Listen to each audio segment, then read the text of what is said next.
Era el mejor día de sus vidas.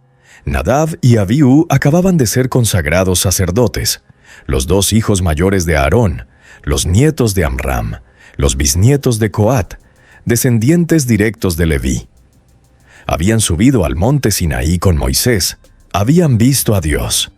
Éxodo 24, 9-10 lo dice literalmente: subieron Moisés y Aarón, Nadab y Abiú, y 70 de los ancianos de Israel, y vieron al Dios de Israel. Habían visto a Dios, y habían comido y bebido. Eso no le pasó a casi nadie en toda la Biblia. Y ahora era su primer día oficial como sacerdotes. El tabernáculo acababa de ser inaugurado. La gloria de Dios acababa de descender sobre él. Todo Israel lo había visto. Era el momento más sagrado de la historia de Israel hasta ese punto. Y Nadab y Abiú estaban en el centro de todo. Como sacerdotes, como hijos del sumo sacerdote, como hombres que habían visto a Dios con sus propios ojos, y entonces tomaron sus incensarios, y pusieron fuego en ellos, y pusieron incienso sobre el fuego, y ofrecieron delante de Dios, y salió fuego de delante de Dios, y los quemó, murieron, delante del tabernáculo, en su primer día como sacerdotes, después de haber visto a Dios, después de haber sido consagrados, después de haber estado en la cima de todo lo que cualquier israelita podía aspirar. Y el texto solo da una razón, 4 palabras en español, 3 en hebreo. Fuego extraño. ¿Qué significa fuego extraño? ¿Por qué merecía la muerte? ¿Qué hicieron exactamente? El texto no lo explica. Y eso es exactamente lo que hace esta historia una de las más debatidas, más incómodas y más perturbadoras de todo el Pentateuco. Esto es lo que el texto realmente dice, y lo que no dice, y por qué ambas cosas importan. Para entender lo que pasó con Nadab y Abiú, necesitas entender qué estaba ocurriendo ese día. Levítico 9. Era el 8º día después de la consagración de los sacerdotes. 7 días habían pasado en preparación, 7 días de purificación, 7 días de ofrendas, 7 días de espera. Y en el 8º día Moisés llamó a Aarón y a sus hijos y a los ancianos de Israel, y comenzaron las ofrendas oficiales, la primera vez que el sacerdocio levítico funcionaba formalmente. El primer día real del sistema de adoración que Dios había ordenado con instrucciones detalladas. Todo Israel estaba congregado, todo el pueblo mirando. Aarón hizo la ofrenda por el pecado, la ofrenda del holocausto, la ofrenda de paz, y entonces ocurrió algo extraordinario. Levítico 9, 23-24. Y salió Moisés y Aarón al tabernáculo de reunión, y cuando salieron, bendijeron al pueblo. Y la gloria de Jehová se apareció a todo el pueblo. La gloria de Dios, visible, delante de todo Israel, y salió fuego de delante de Jehová, y consumió el holocausto con las grosuras que estaban sobre el altar. Un fuego sobrenatural consumió la ofrenda. Todo el pueblo lo vio, y la reacción fue inmediata. Lo cual viendo todo el pueblo, se regocijaron y cayeron sobre sus rostros. Ese era el contexto. Gloria visible, fuego sobrenatural, todo Israel postrado, Aarón funcionando como sumo sacerdote, sus hijos Nadab y Abiú a su lado.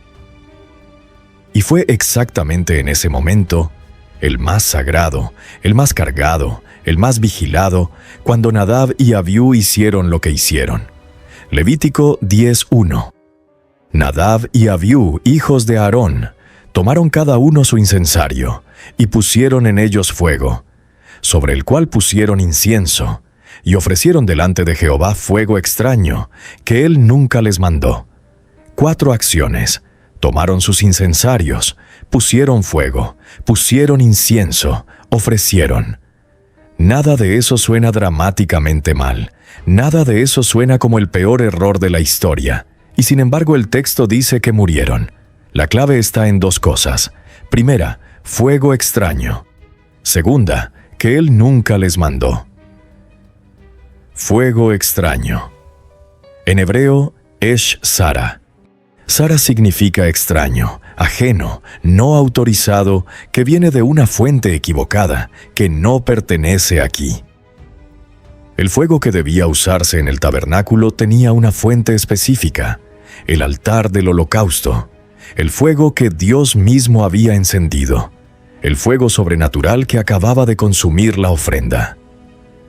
Ese fuego era el fuego autorizado, el que venía de Dios, el que representaba la presencia divina.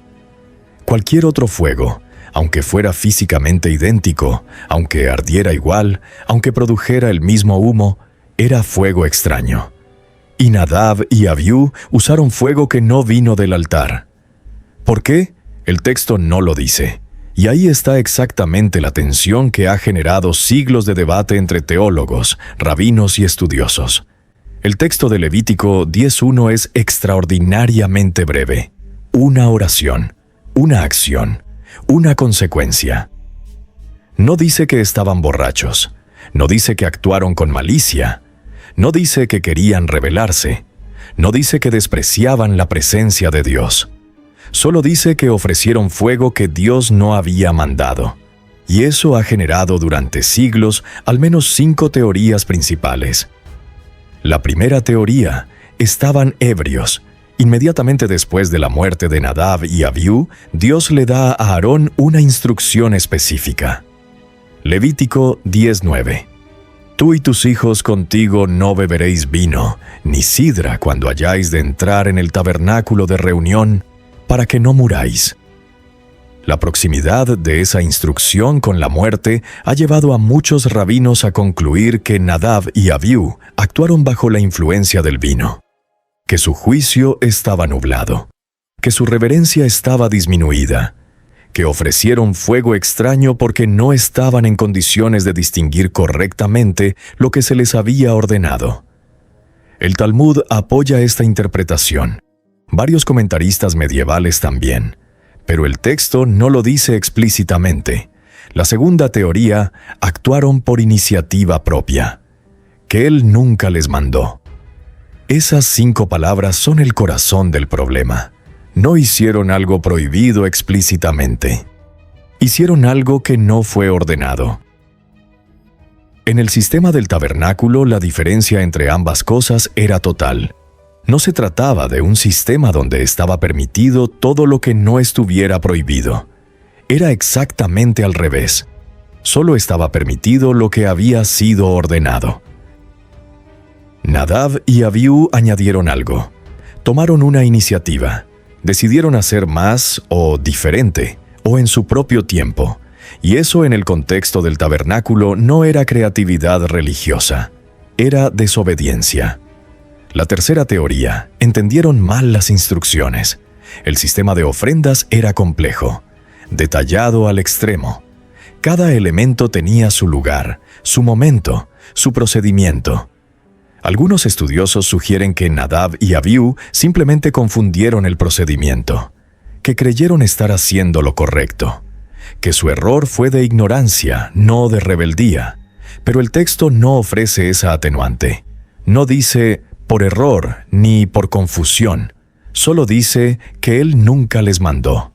La cuarta teoría: actuaron con presunción. Habían visto a Dios. Habían estado en el monte.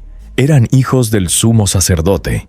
Eran los sacerdotes de más alta jerarquía después de su padre. Quizás esa familiaridad, esa experiencia de haber estado más cerca de Dios que casi cualquier otro israelita, generó en ellos una confianza que cruzó la línea. Una presunción de que su relación con Dios les daba flexibilidad que en realidad no tenían, que su posición les permitía innovar, que su historia les daba licencia, que su acceso especial significaba reglas especiales. La quinta teoría: el momento equivocado.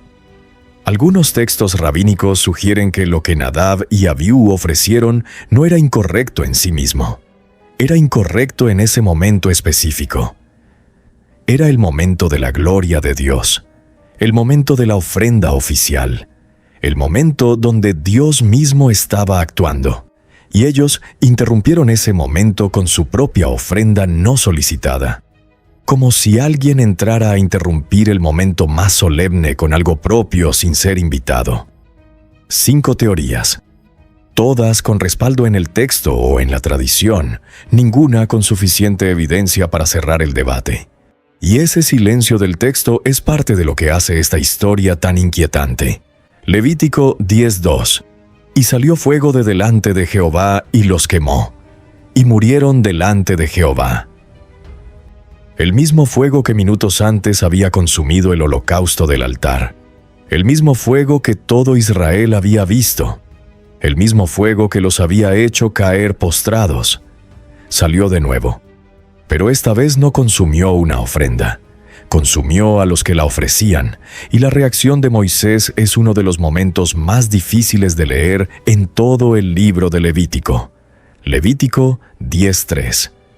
Entonces Moisés dijo a Aarón: Esto es lo que habló Jehová diciendo: En los que a mí se acercan me santificaré, y en presencia de todo el pueblo seré glorificado. Y el texto añade 4 palabras que son devastadoras. Y Aarón cayó.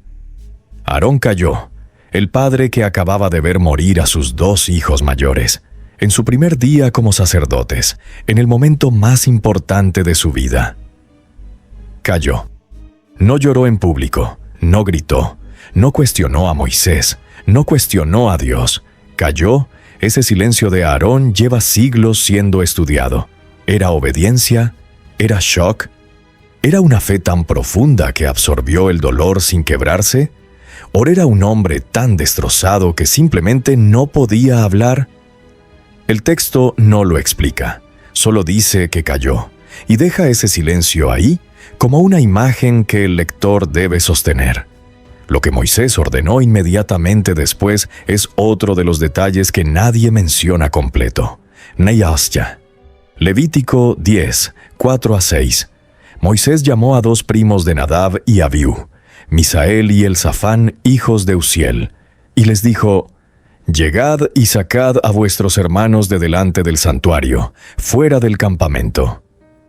Los cuerpos de Nadab y Abiú fueron sacados del tabernáculo por sus primos, todavía en sus túnicas sacerdotales, y entonces Moisés se dirigió a Aarón y a sus 2 hijos sobrevivientes, Eleazar e Itamar, y les dijo algo que golpea cada vez que se lee: No descubráis vuestras cabezas, ni rasguéis vuestros vestidos, para que no muráis vosotros también, y para que no se levante la ira sobre toda la congregación.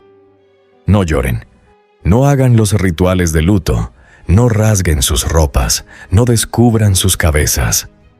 Y aunque en la cultura del mundo antiguo del Medio Oriente, el luto tenía formas específicas y rituales definidos: rasgarse las vestiduras, cubrirse la cabeza con ceniza, llorar en voz alta. Eso era lo normal, eso era lo esperado, eso era lo que cualquier padre y hermano harían. Y Moisés les dijo que no. Vuestros hermanos, toda la casa de Israel, lamentarán el incendio que Jehová ha hecho. El pueblo puede llorar, los sacerdotes no. Aarón y sus hijos sobrevivientes tuvieron que quedarse en el tabernáculo mientras el pueblo lloraba a sus familiares. Tuvieron que continuar sus funciones sacerdotales. Tuvieron que mantenerse en pie. Tuvieron que no llorar. Ese es el nivel de exigencia del texto sobre el sacerdocio. Y ese es el nivel de soledad que implica estar en la posición más cercana a Dios. La instrucción del vino levítico. 10, 8-11. Inmediatamente después del silencio de Aarón y de la orden de no llorar, Dios habló directamente a Aarón. No a Moisés, a Aarón, y le dijo: Tú y tus hijos contigo no beberéis vino ni sidra cuando hayáis de entrar en el tabernáculo de reunión, para que no muráis. Este es el versículo que sostiene la teoría de que Nadab y Abiú actuaron bajo la influencia del vino. ¿Por qué daría Dios esa instrucción precisamente en ese momento? ¿Por qué inmediatamente después de la muerte de los 2 sacerdotes? La proximidad no es casual en los textos del Pentateuco. Cuando una instrucción sigue inmediatamente a un evento, generalmente hay una conexión directa, pero hay algo más en ese versículo. La razón que Dios da para la prohibición del vino. Levítico 10, 10 a 11. Para poder discernir entre lo santo y lo profano, y entre lo inmundo y lo limpio, y para enseñar a los hijos de Israel todos los estatutos que Jehová les ha dicho por medio de Moisés. Discernir. La capacidad de distinguir entre lo que pertenece y lo que no pertenece, entre lo que fue ordenado y lo que no fue ordenado, entre el fuego correcto y el fuego extraño. Si esa capacidad estaba nublada en Nadab y Abiú, entonces el texto está dando la respuesta sin darla explícitamente. Y si no estaba nublada, entonces la pregunta vuelve a estar abierta. ¿Por qué lo hicieron? La historia de Nadab y Abiú no es un caso aislado en la Biblia. Hay al menos 3 historias más donde alguien muere por acercarse incorrectamente a la presencia de Dios. La primera, Usa, segundo de Samuel 6. David estaba llevando el arca de Dios a Jerusalén. Los bueyes tropezaron, el arca estuvo a punto de caer, y Usa extendió la mano para sostenerla. Y Dios lo hirió, y murió ahí, junto al arca. El texto dice que Dios lo hirió por su error, pero no da más detalles. Lo que Usa hizo, extender la mano para proteger el arca de una caída, parece instintivo, bueno, protector, y sin embargo murió. La segunda, los de Bet-Semes, primera de Samuel 6. El arca regresaba de los filisteos, y los hombres de Bet-Semes la miraron. El texto dice que Dios hirió a 50,070 hombres por haber mirado dentro del arca. Mirar, solo mirar. La tercera, Ananías y Zafira. Hechos 5. Nuevo Testamento. La iglesia primitiva. Una pareja que vendió una propiedad y mintió sobre el precio que recibieron. Cayeron muertos. Los dos, separados por 3 horas. Delante de toda la iglesia.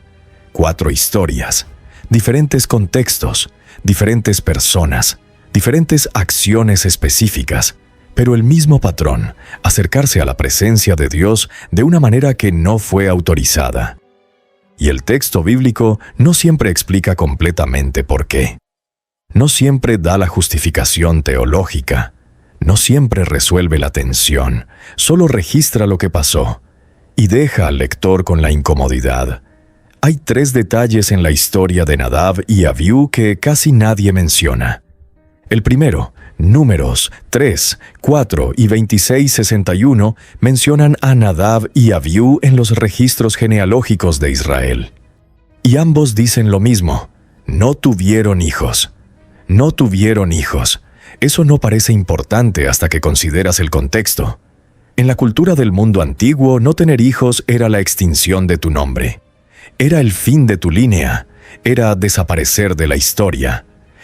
Dan, Nadab y Abiú murieron ese día sin dejar descendencia, sin nadie que continuara su nombre, sin nadie que heredara su posición. Y el sacerdocio pasó a Eleazar e Itamar, los 2 hijos menores de Aarón que sobrevivieron.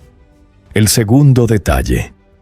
Inmediatamente después de ordenar que no lloraran, Moisés tuvo un conflicto con Eleazar e Itamar por cómo habían manejado la ofrenda por el pecado.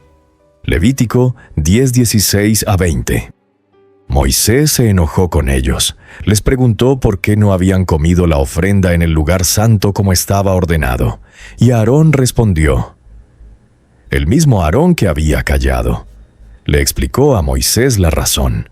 Y el texto dice que cuando Moisés escuchó las palabras de Aarón, le pareció bien. Aarón, en el peor día de su vida, después de ver morir a sus 2 hijos mayores, después de no poder llorar, tomó una decisión sobre un procedimiento litúrgico que Moisés mismo tuvo que reconocer como correcta. El texto nunca deja de sorprender cuando se lee completo. El tercer detalle. Levítico 16:1. Habló Jehová a Moisés después de la muerte de los 2 hijos de Aarón, cuando se acercaron delante de Jehová y murieron. Ese capítulo contiene las instrucciones para el día de la expiación, Yom Kippur, el día más sagrado del calendario judío. Las instrucciones para ese día, que incluían instrucciones muy específicas sobre cómo el sumo sacerdote debía acercarse a Dios y qué tipo de fuego debía usar, fueron dadas inmediatamente después y directamente conectadas con la muerte de Nadab y Abiú. La muerte de ellos no fue el final de algo, fue el punto de partida de las instrucciones más detalladas sobre cómo acercarse a Dios. Su historia se convirtió en la razón de una ley. La historia de Nadab y Abiú plantea una pregunta que no tiene respuesta fácil. ¿Cómo puede un Dios que se describe a sí mismo como amor matar a 2 sacerdotes en su primer día de servicio por una razón que el texto no explica completamente? No voy a darte la respuesta teológica limpia, porque el texto no la da. Lo que el texto sí da es un principio que aparece en esa única frase de Moisés a Aarón: en los que a mí se acercan me santificaré. Hay una exigencia diferente sobre quienes están más cerca, no porque Dios sea arbitrario, sino porque la cercanía implica responsabilidad. Nadab y Abiú habían visto a Dios, habían comido y bebido en su presencia, habían sido consagrados, habían recibido instrucciones detalladas. Su posición no les daba flexibilidad adicional, les daba responsabilidad adicional. Y quizás esa es la tensión más permanente de esta historia.